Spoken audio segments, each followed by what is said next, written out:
Boa tarde, presidente, meus colegas. Voltamos aqui a falar desse projeto que é tão importante, tão fundamental na região do Grajaú.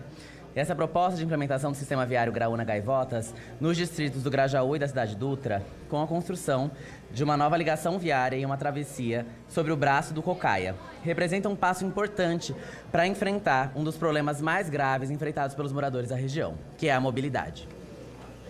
Quem vive no extremo sul de São Paulo conhece bem a rotina dos deslocamentos longos, ônibus lotados e horas perdidas no trânsito, especialmente na Avenida Dona Belmira Marim, hoje um gargalo viário e um pesadelo diário para milhares de pessoas.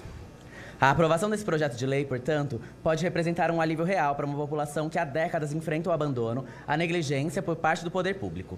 A nova ligação irá facilitar o fluxo de veículos, de pedestres e principalmente do transporte público e tem potencial para reduzir significativamente os tempos de deslocamento, integrando os modais e oferecendo também maior segurança para quem precisa caminhar longas distâncias todos os dias.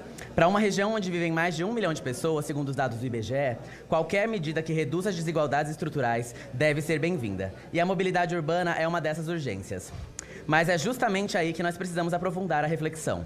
Porque não basta apenas fazer obras viárias se elas forem pensadas de uma forma isolada e não vierem acompanhadas de políticas sociais efetivas, de investimentos em habitação, em saúde, em cultura e em lazer. A ponte pode melhorar o tráfego, mas não substitui a necessidade de creches, de escolas, de postos de saúde, de centros culturais e equipamentos públicos de qualidade e também não pode ser mais uma obra para inglês ver. Tampouco um instrumento de valorização imobiliária que expulse os mais pobres da região, como infelizmente já aconteceu em outras áreas da nossa cidade com processos semelhantes. Outro ponto essencial é a participação da população no planejamento urbano. Obras com esse impacto não podem ser definidas apenas por gabinetes técnicos ou por interesses econômicos. É fundamental ouvir os moradores e os coletivos locais, os conselheiros do bairro e também toda a comunidade. A ponte precisa servir às pessoas que moram ali e não apenas aos carros que passam. A requalificação urbana deve incluir a criação de espaços públicos de convivência, calçadas acessíveis, iluminação adequada, paisagismo, drenagem eficiente e, principalmente, garantir o direito à permanência da população que já vive em situação precária às margens da represa Billings. Além disso, nós não podemos ignorar o contexto socioambiental. A região da Billings já sofre historicamente com ocupações irregulares provocadas pela ausência de política habitacional, com risco de deslizamentos, enchentes e degradação ambiental. Qualquer intervenção no território precisa ser acompanhada de estudos sérios, de impacto ambiental e de estratégias para garantir a sustentabilidade.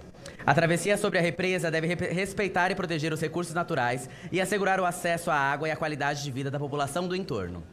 Por isso, embora nós sejamos favoráveis ao projeto, é da nossa responsabilidade apontar que ele deve ser apenas uma parte de um esforço maior e mais profundo de transformação do extremo sul da nossa cidade.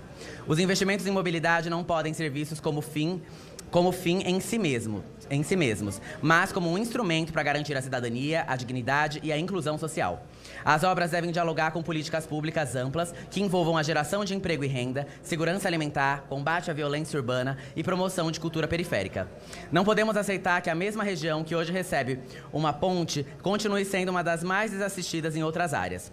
O poder público precisa garantir que esse projeto seja acompanhado, desde já, de um plano de monitoramento e participação social, com metas claras de desenvolvimento do local e não apenas do asfalto. E é urgente que a Prefeitura apresente também, junto com esse projeto, um compromisso público com a população do Grajaú. Não será feito sem escuta, sem diálogo e sem transparência. Portanto, votaremos a favor da proposta porque reconhecemos o seu mérito e o seu potencial, mas faremos isso com um voto crítico e vigilante. Vamos acompanhar, fiscalizar, cobrar, porque não se trata apenas de ligar bairros por uma via asfaltada. Trata-se de reconectar a cidade com a sua periferia e de construir pontes reais e simbólicas entre o centro e o extremo sul, entre o que é um direito e o que sempre foi negado. Trata-se, no fundo, de garantir que o futuro da cidade chegue para todos, com justiça, com respeito e com democracia. Muito obrigada, presidente.